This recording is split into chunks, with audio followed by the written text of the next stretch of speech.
on vaccines there, and we've just received an audience question that says, why is Australia the slowest OECD nation in terms of providing the vaccine? What are your thoughts on the rollout? Well, in some ways, we're the victim of our own success, but in other ways, we're the victims of an incredibly incompetent political class with absolutely no foresight. And I know this is a liberal club. I'm still a member of the party. But what we've seen has been absolutely abysmal and nothing short of a cluster F word, right? The fact is, early on, we were quite successful in managing this pandemic. We closed the borders early. We had hotel quarantine, which, there are a few escapes, but they were brought under control quickly. We had lockdowns that seemed to work for the previous strain. And by December 2020, we had very low community transmission, to the point where Health Officer Paul Kelly said there's simply no need for us to have more vaccines. We don't need to approve Pfizer quickly. There's no need for that. No one in the country, no one in the Sydney area even has COVID. Why are we bothering? And a few days later, we had 30 new cases in the Northern Beaches, and Greg Hunt, the health minister, he seconded those comments. He said, yeah, but look, we don't need that many vaccines. We're fine. It turns out that as early as July 2020, around the same time that the US is placing their orders for Pfizer, Australia had the opportunity, health ministry staff met with Pfizer to secure more Pfizer vaccines. And we could have been in a much better situation today. We could be in a comparable situation to Israel, to the UK, and so on, who are opening up now, even though they have a decent amount of spread. But we said no.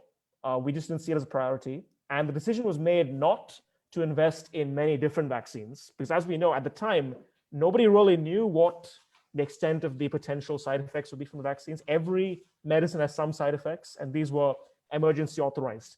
So we didn't even know, and we decided to back one horse, the AstraZeneca horse. We didn't even bother securing any Pfizer vaccines until late in 2020, and by then we didn't secure enough. So then it turns out, this blood clot risk has come out. We didn't see it coming. Well, the UK didn't see it coming either, and AstraZeneca is actually a British-Swedish company. The UK still bought a whole bunch of different vaccines because they knew this might happen.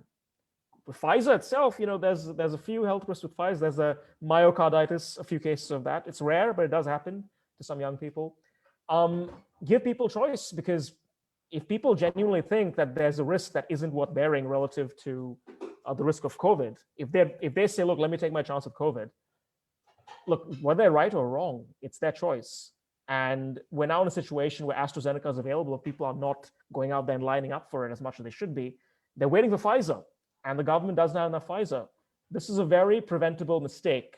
And instead of simply saying, look, we've got no transmission, she'll be right, mate, we don't need to prepare for any contingencies, like they were saying late last year, hindsight is 2020. We should have invested in getting our population vaccinated at the same rate as the countries that did not succeed so well in controlling the initial outbreaks as we did.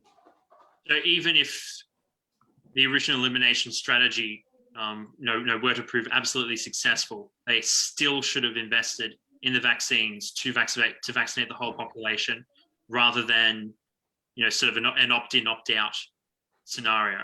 Because one would think that quarantine would be able to handle everything, and so you wouldn't get any new ones into the community. Look, if we want to live in a world where our society can be locked down perpetually every few weeks when some outbreak happens, when some new strain mutates, when one person slips through hotel quarantine and nobody can travel, no one can go out there and do anything, Australia literally becomes a prison colony, like we've been for the last few months, to be quite frank.